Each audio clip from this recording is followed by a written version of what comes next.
मी नितीन रमेश हिरुळकर, नरहरी नगर अमरावती इथे राहतो. शंकरनगर स्थित 13,000 स्क्वेअर फीट एक प्लॉट आहे, ज्याचा जो न्यायालयामध्ये न्यायप्रविष्ट आहे व त्याच्यावर जिल्हा सत्र न्यायालयाचा स्टे झालेला आहे. त्यांनी सरळ सांगितलं तिराईत माणसाची कुठल्या हे नाही करता येणार म्हणून. असे असताना सुद्धा अमरावतीचे बडनेराचे दबंग आमदार आहेत रवी राणा यांनी तिथे एक इमारत उभी केलेली आहे. ती इमारत महानगरपालिकेची कुठली त्यामध्ये परवानगी देण्यात आलेली नाही आहे. त्याला हे नाही झालं म्हणून ते आम्ही लोकशाही दिनामध्ये सौम्या शर्मा ज्या मॅडम आहे अमरावतीच्या आयुक्त मनपाच्या, त्यांच्या ते लक्षात आणून दिल्यानंतर त्यांनी ते इमारत पाडण्याचे आदेश संबंधित अधिकाऱ्यांना दिले होते. संबंधित अधिकारी तिथे गेल्यानंतर तिथे कोणीच सापडत नाही म्हणून त्यांनी ती नोटीस त्या बिल्डिंगवर लावली होती. ह्या गोष्टी जेव्हा रवी राणा यांच्या लक्षात आल्या तेव्हा त्यांनी 18/11/2025 रोजी अमरावतीचे वृत्तपत्र दैनिक प्रतिदिनमध्ये अशी बातमी प्रकाशित केली की या इमारतीमध्ये युवा स्वाभिमान व भारतीय जनता पार्टीचे कार्यालय होणार आहे आणि या कार्यालयाचे उद्घाटन आपल्या राज्याचे मुख्यमंत्री देवेंद्रजी फडणवीस साहेब हे करणार आहे. तसेच अमरावती जिल्ह्याचे पालकमंत्री तथा महसूल मंत्री चंद्रशेखर बावनकुळे हे पण त्याला उपस्थित राहणार आहे, अशी त्यांनी 18 तारखेला ती बातमी प्रकाशित केली. हे बघितल्यानंतर माझे तर म्हणजे पूर्ण हेच झाले.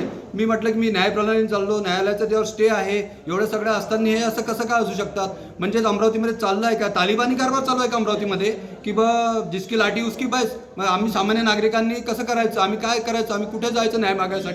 हा मला प्रश्न उपस्थित झाल्यामुळे मी आज इथे पत्रकार भवनमध्ये पत्रकार परिषद घेतली व माझे सगळं म्हणजे मी लीगल डॉक्युमेंट सहित आपल्यासमोर सगळं जे आहे ते मांडलेलं आहे. तसंच मला त्यावेळेला पोलिसांच्या थ्रू काही पोलीस अधिकारी होते, त्यांची मला फोन यायचे, मला म्हणायचे की तुम्ही या भाऊसोबत बसा, रवी भाऊ तुम्हाला ते सेटलमेंट करून देईल. हे मला करायचं नाही आहे. मला जे आहे ते न्यायप्रणाली जे होईल ते मला चालेल.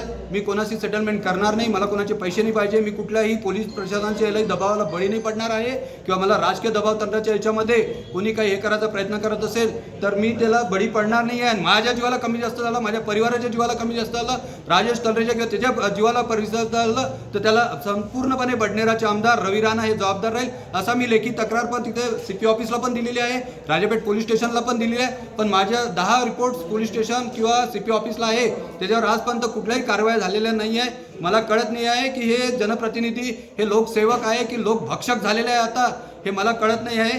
त्यामुळे मी संभ्रमात आहे मित्रांनो. मला न्याय प्रणालीने आणि आपल्या माध्यमातून न्याय पाहिजे.